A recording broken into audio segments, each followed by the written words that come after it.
말라는 거지 생존을 위해서라고 한다면 할 수 없다는 거예요. 이 사람은 얘기를 해요. 내 거는 소고기 먹어라 먹지 마라. 아까 얘기했죠. 소고기 절대 먹으면 안 된다. 생존을 위해서도 안 되잖아요. 딴 거 먹어. 딴 거 먹을 수 있어. 왜 꼭 일부 포유동물, 삶의 주체의 동물을 먹으려고 해. 먹으려고 하지 마. 이 싱어는 육식 허용하나요? 이익이 되면 먹어. 이익이 안 되면 먹지 마. 그래서 옛날에 EBS에서 나왔을 때 그 얘기를 해서 육식을 허용하십니까? 라고 했을 때 저처럼 나이가 들어서는 크게 이익이 안 돼요. 그러니까 저는 안 먹어요. 근데 성장기에 있는 청소년들, 환자들 큰 이익이 되죠. 먹어야죠. 그러니까 무조건 비건주의자가 되라는 것이 아니라 이익과 손해를 생각을 해봐라. 나한테 큰 이익이 된다면 해야죠. 그게 바로 공리주의니까. 얘도 생존을 위해서 가능해. 테일러도 마찬가지예요. 이 목적은 어떤 목적이냐? 자기 보전, 종족 유지, 종족을 번성시키고자 하는 것, 이게 목적이에요. 모든 생명체는 이러한 것이 있으니까 이것을 깨서 막으려고 하지 말라는 겁니다. 자, 그럼 우리 여태까지 봤어요. 자, 인간 중심, 동물 중심, 생명 중심 다 봤어. 얘네들을 다 뭐라고 하느냐라고 하면 얘네들을 다 개체론이라고 부릅니다. 인간부터 생명준까지 다 개체론이라고 불러요. 자, 얘네들을 중점적으로 공부해라. 그래서 얘네들이 중점적으로 나오니까. 자, 앞으로 와봐요. 생태중심주의라고 나와 있을 거예요.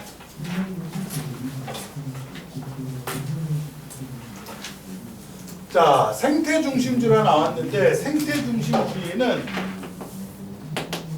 한 명만 기억해 주면 돼요. 레오폴드야. 그래서 레오폴드를 대지윤리라고 해서 대지가 키워드예요. 대지라는 단어가 나오면 무조건 레오폴드야. 그래서 레오폴드의 대지윤리라고 나왔어요. 자,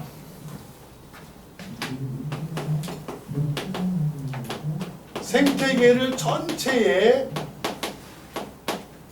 하나의 유기체로 봐요.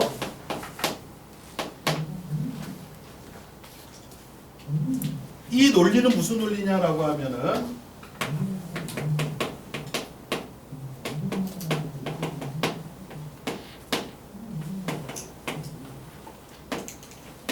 그래서 전일론, 전체론이라고 하는 사람은 환경윤리학자 중에 딱 한 명, 레오폴드밖에 없어요. 그래서 아까 전까지는 무슨 논이라고 봤어요? 개체론. 생명 중심론자까지 다 개체론, 얘만 전체론. 자, 그래서 개별, 개체에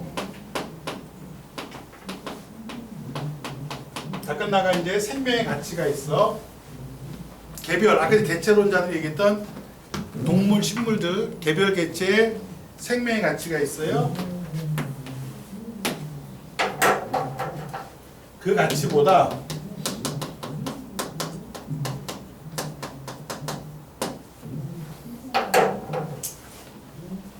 생태계 가치가 더 중요하다는 거예요.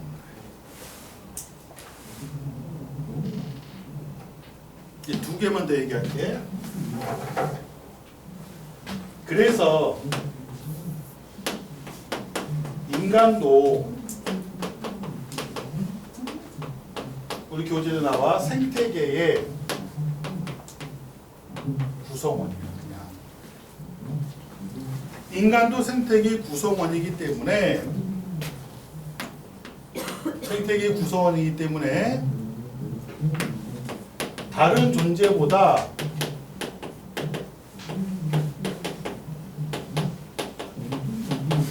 본질적으로는 우월하지 않아. 인간이 다른 존재 우월하다고 깜치지 말라는 거야.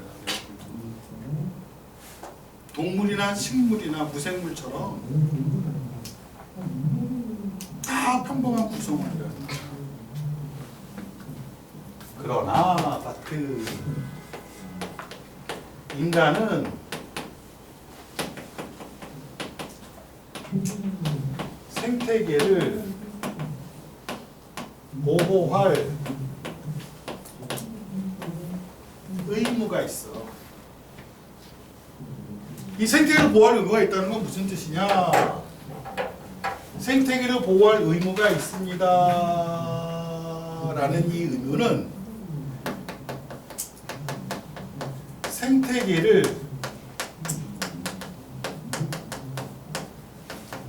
파괴하는 개체가 있으면은 그 개체를 인간이 제거하는 거죠. 죽일 수 있다는 겁니다.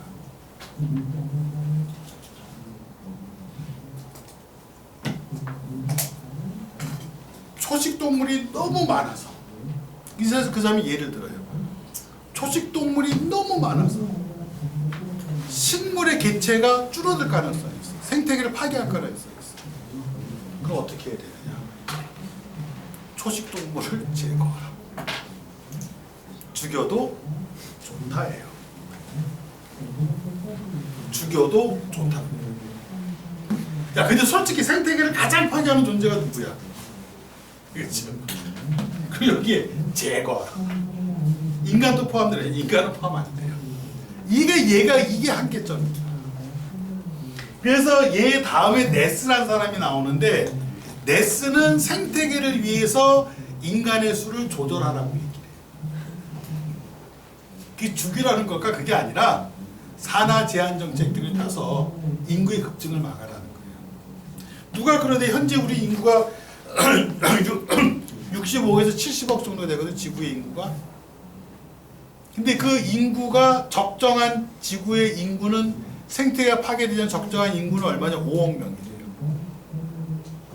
그럼 70억 잡으면 14배가 많은 거지. 그럼 14명을 하나의 집단으로 묶어서 제비 뽑아서 한 명만 살리는 거예요.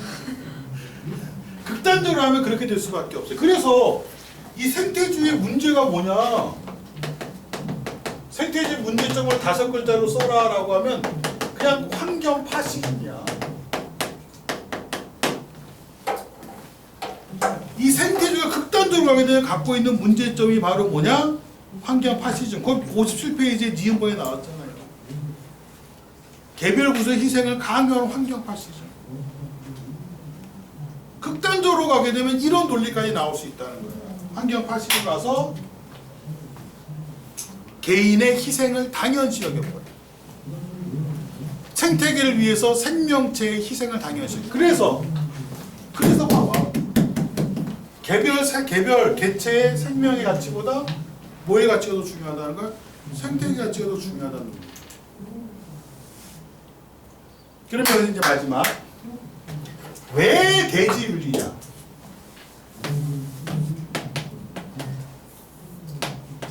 대지 무생물이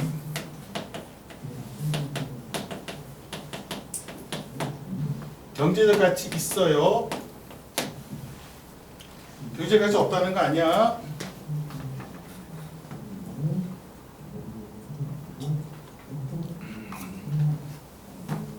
그래서 대지를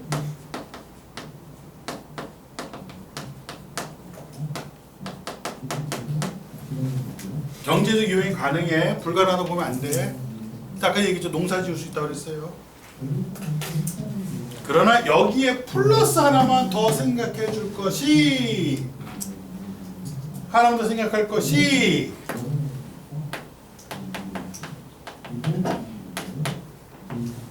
도덕적 지위도 인정해야 한다.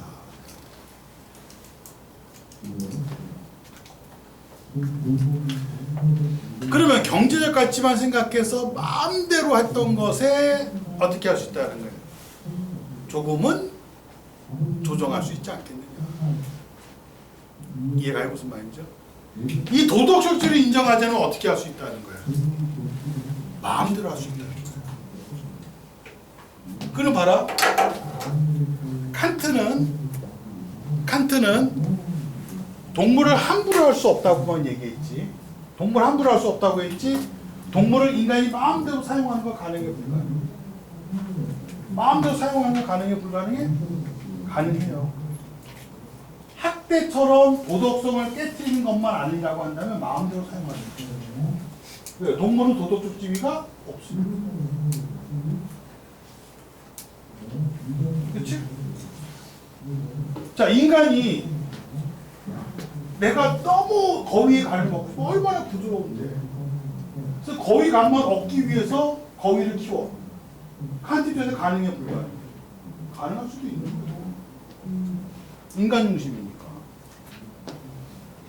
그건 학대가 아니라고 본다면 가능할 수 있는 거라. 자, 그럼 봐라. 슈바이처는 돼, 안 돼? 생명 중심이니까 누구까지도 보라고 했어. 모든 생명체를 다 도수지가 있는 걸로 보라고 했죠. 그러면 슈바이처는 아까 생명에 대한 두려움과 존경이 있어야 된다 그랬지. 생존을 위해서는 가능하죠. 꼭 거위간을 먹어야 내가 생존해? 그건 아니죠. 그건 안 되는 거야.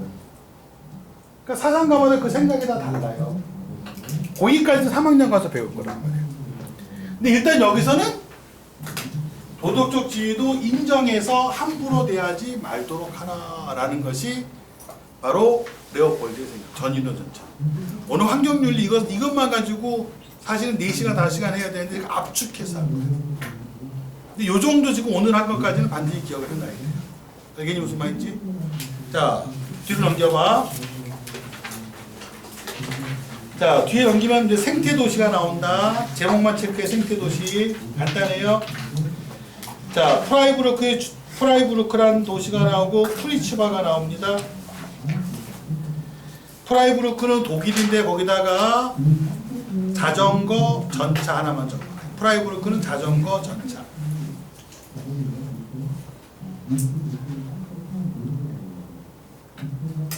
쿠리츠바는 버스 전용차로. 그래서 우리나라 버스 전용차로가 브라질의 쿠리츠바를 모델로 삼은 거예요. 요거는 수능에는 안 나와요. 내신용이에요. 자, 옆 페이지로 갑니다. 59페이지. 슬로우시티가 나옵니다. 슬로우시티는 뭐만 밑줄치냐면 전통문화와 자연을 잘 보호 밑줄. 전통문화까지 보호하는 거 자연만 보호하는 게 아니야.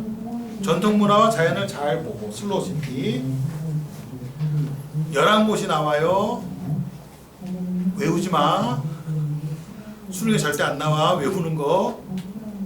그냥 슬로우시티 의미만 알아도. 그 11곳을 선생님이 왜 적어놨느냐. 학교에서 혹시 조사해보라고 할까봐. 밑에 생태 통로. 설명 안 해도 되겠죠. 동물의 이동 경로야. 그쵸? 생태 통로. 설명할 거 없다는 거야. 내려갑니다. 동양의 자연관. 동양의 자연관 나왔죠? 한마디로 적어 놓으세요. 동양의 자연관은 인간과 자연의 조화. 끝. 자, 그런데 선생님들이 핵심 키워드를 주고 이것이 유학이냐 도교냐 불교냐를 물을 때가 있어. 유학은 천인합일 하나만 체크. 천인합일. 인간과 자연이 하나가 된다. 천인합일. 도가는 무의. 무의란 단어 나왔죠? 무의. 그래서 무의자연 상선약수.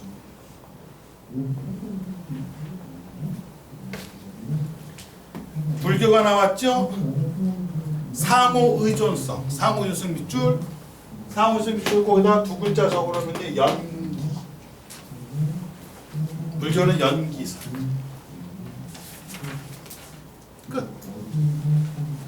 그래서 뒤에 보면은 유학의 자연관, 도가의 자연관, 불교의 자연관 한번 읽어보시오 라고 해서 나와 있는 게 있습니다. 자, 61페이지 이건 체크만 간단히 하고 보면 돼. 지구온난화, 이산화탄소 끝. 지구온난화, 이산화탄소 끝. 연결을 시켜야 돼. 지구온난화, 이산화탄소. 자, 뒤로 넘겨와봐요. 왜 지구온난화, 이산화탄소 기억하면 뒤로 넘겨와봐. 열대림 파괴 설명 안 합니다. 이건 너무 쉬워. 열대림, 지구의 폭파. 열대림 파괴하게 되면 이건 문제가 되는, 이건 상식이야. 틀리지 않아. 정답률 거의 100%야. 밑으로 내려가. 사막화. 안 틀려. 사막화가 사막으로 변해가고 있다는 거죠. 이거는 틀리는 건 아니야. 그 밑에 봐봐요. 산성비도 안 틀립니다. 밑에 오존층 파괴가 나와요. 자, 아까 지구온난화는 이산화탄소, 오존층 파괴는 염화 프루오리나탄소. 꼭 기억하십시오. 일명 프레온가스인데 내신에서는 프레온가스라고 쓰면 점수 안 줍니다. 염화 프루오리나탄소. 그래서 대부분의 선생님들이 오존층이 파괴되는 원인 해가지고 염화 괄호를 쳐버려요. 그럼 염화 프레온가스 안 돼. 그렇죠. 왜 선생님들이 염화라는 말을 섞여서 염화 프루오리나탄소를 쓰시오라는 그 뜻이에요. 그 염화 프루오리나탄소 지금 억지로 외우려고 하지 마. 객관식 문제는 이것만 생각해. 객관식 문제는 지구온난화, 이산화탄소 이것만 외워도 돼. 차라리 수능에서는 그렇죠. 염화 프루오리나탄소, 염화 프루오리나탄소 지금 외울 필요는 없잖아. 이건 내신 시험 보기 전에만 외워놓으면 되겠죠. 수능 때서는 이거 외워야 되나? 외울 필요 없어. 수능에서만 염화 플루오리나탄소 1번, 염화 오리나탄소 2번 이렇게 나올까? 절대 수능 그따위로 안 내. 유치원 친구는 안 낸단 말이야. 그러니까 수능 볼 때는 그냥 지구온난화, 이산화탄소 알아두면 돼. 오존층은 자외선, 피부암. 지구온난화를 자외선, 피부암으로 생각하면 안 된다. 그것만 구분하면 된다. 그러니까 여기는 거의 공부할 게 없다는 거야. 옆 페이지로 가요. 자, 정부의 노력해. 우와! 무슨 협약이 11가지가 나오네. 외우지 마. 혹시 시험 때 수능에는 안 나와. 근데 내신에 선생님들이 외우라고 하면 외워요. 근데 수능 때는 안 나올 걸로 예상이 되어지는데 세 가지는 체크하자. 아주 중요한 거. 람사르 협약 1번 밑줄 습지. 왜 그건 체크하라고 하냐면 세계 최초로 협약을 맺은 람사르 협약. 습지보. 그다음에 어디로 갑니까? 라고 하면은 몬트리올 의정서 밑줄. 왜 몬트리올 의정서에다가 밑줄을 치라고 합니까? 라면 오존층 보호. 그럼 하나 더 해야 되겠죠. 이산화탄소 배출수에 지구온난화 해야 되겠지? 맨 마지막 보세요. 기후방지협약, 지구온난화 방지, 교토의정서, 파리협약. 이것만 구분해주면 돼. 이해갔어요? 무슨 말인지요? 뒤로 넘겨. 뭐 온실가스 배출권 거래자인지 탄소 발전 그냥 개념만 알아도. 근데 헷갈리지 말아야 될 게 있어요. 맨 밑에 보세요. 재사용, 재활용을 헷갈리면 안 돼. 얘들아, 재사용은 변형시키지 않는 거야. 재사용은. 그쵸? 재활용은 변형해서 새로운 것을 만드는 게 재활용이야. 재사용과 재활용만 구분해주면 돼요. 끝.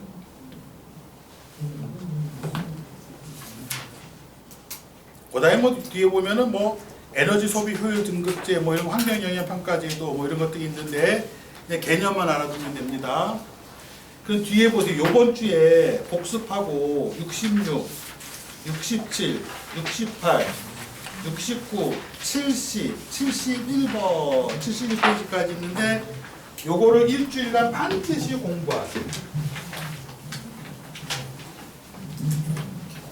다음 주 2차 테스트 있어요. 1, 2, 3단원 시험 범위 60%, 30%, 10%. 1단원 10%, 2단원 30%, 3단원 60%.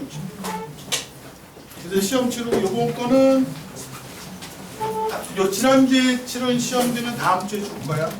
아직 조금 시험을 안 본 애들이 있어갖고 같이 봐가지고 평균 내가지고 줄 거니까는 다음 주에 시험지 줄 거고 요거보다 다음 주에 시험 보는 범위는 1, 2, 3단원. 10%, 30%, 60%인데 우리가 지금 여기서 봤던 거 있죠? 그 아까 문제 풀어오라고 했던 거 그것만 잘 풀어도 다 될 수 있어. 오케이? 그래서 여기까지 하도록 할게요. 수고했어요.